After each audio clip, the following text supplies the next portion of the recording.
Hey guys, welcome back to another video. You guessed it, another harvest video.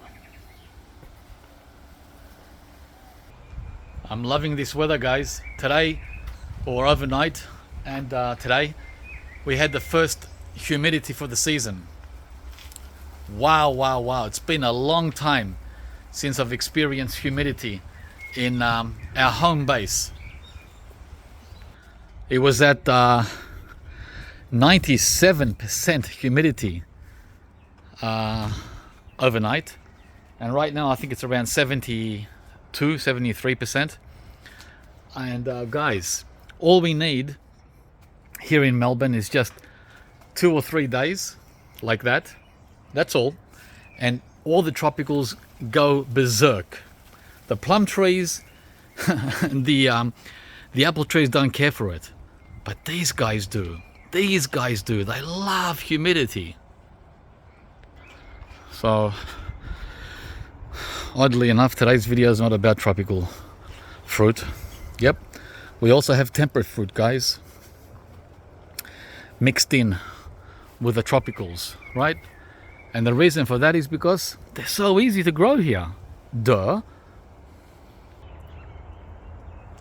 So yeah, in the tropics, growing stone fruit requires low chill hour varieties, whereas here in the cool to warm temperate zones, no such thing is required.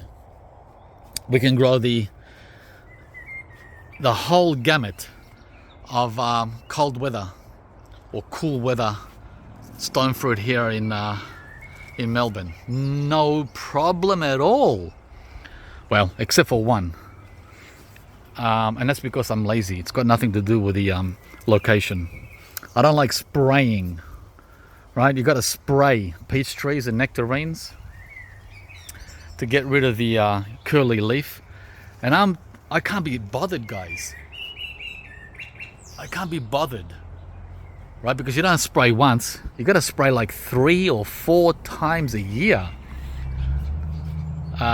to deal with curly leaf, whereas plums don't get curly leaf. Yeah, no problem. So that's why I pulled out all my peaches and nectarines, and I'm like so thankful for plums. Plums are my favorite. Well, plums and apricots are my favorite stone fruit because they're work free, right? Maintenance free. You can't beat that. So guys, today's video is on this guy here, the Plumcot, Plumcots. It's got a few names. I noticed the birds had picked the very first one, and they left it on the ground for me with a big hole.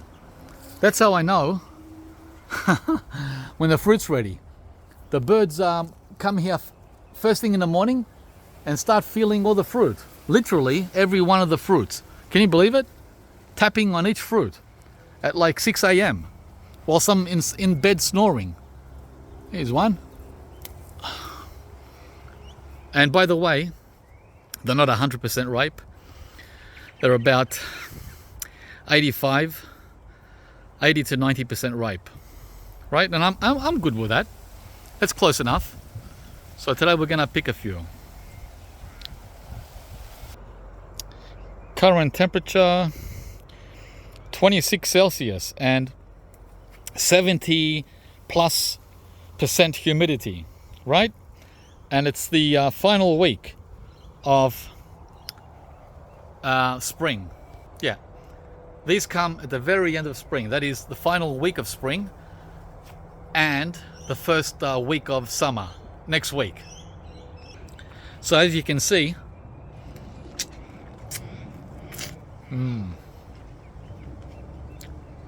it's a continuous harvest of fruit from the day we got back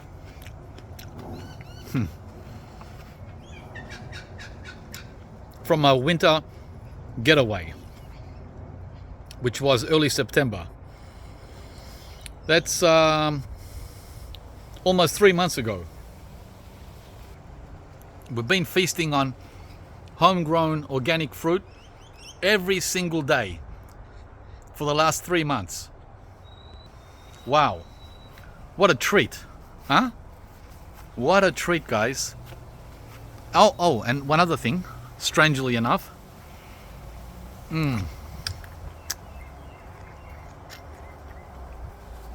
the birds for some reason do not like this particular variety of plum. I mean, they will eat it once it's fully ripe, right? But it's not their favorite for some reason. I don't know why.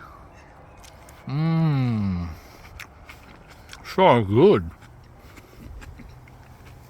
You can hear it's a bit crunchy. 80 to 90% ripe.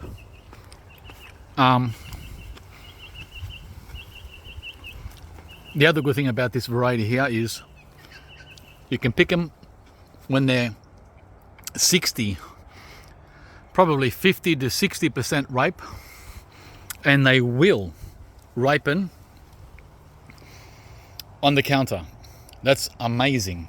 So I could literally harvest, let's see, I could literally harvest 80% of these, 80% of this tree and bring them all inside. 80%, that's about, about 150 plums. I could bring in 100 plums into the house right now, and they would all ripen to perfection within the next week or two. Now they're the kind of fruit trees I like, right? How easy is that? It's too easy. It's like a dream tree. On the label it says dwarf. Watch those dwarf labels.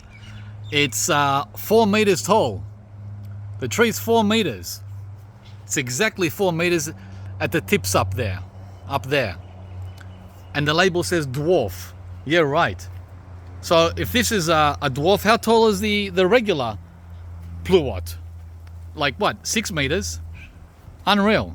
I'm glad I didn't get a full-size Plumcot.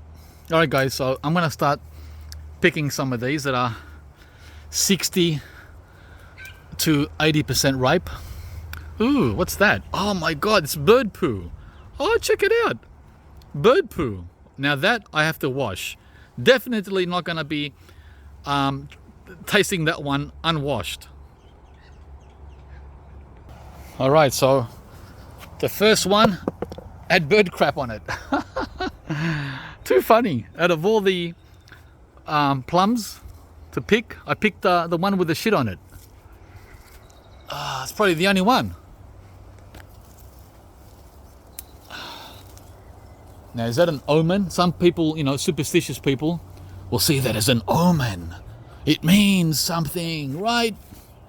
For sure. That's fine.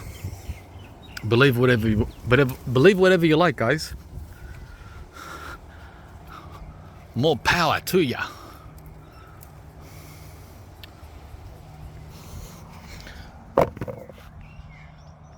Oh, look how pretty that is. Very pretty image, right?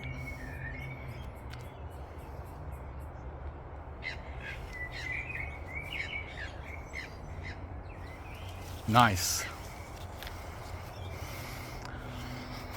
Yeah. Nice. Well-behaving trees. That's what I like, guys. Unfortunately, the tropicals are not so forgiving. I mean, the loquats come close, but the birds massacre those. No mercy at all from the birds and the loquat.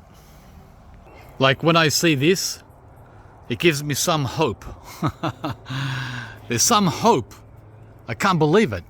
The birds haven't touched one fruit. Wow. I mean, this is how it's meant to be, right? And this is how it is for many of you in your orchards. Your apple, pear, peach orchards. Not here. Not here. This is by the way, this is the only exception. This tree here. This is an exception, guys. This is not the norm. It would be so nice if all the the fruit was so easy to handle. Well, not to handle, to deal with, as far as pests like birds, bird pests, air rats I call them.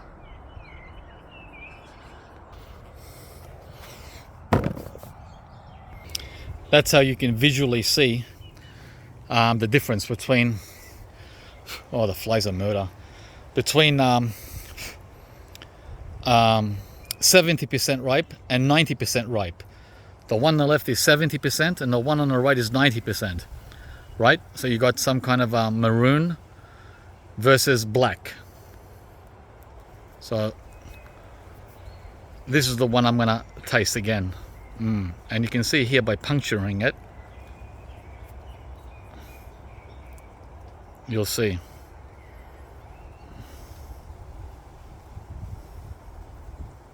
%90 ripe.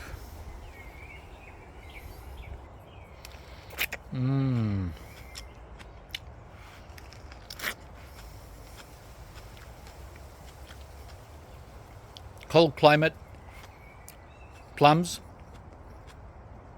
with tropical bananas next to each other.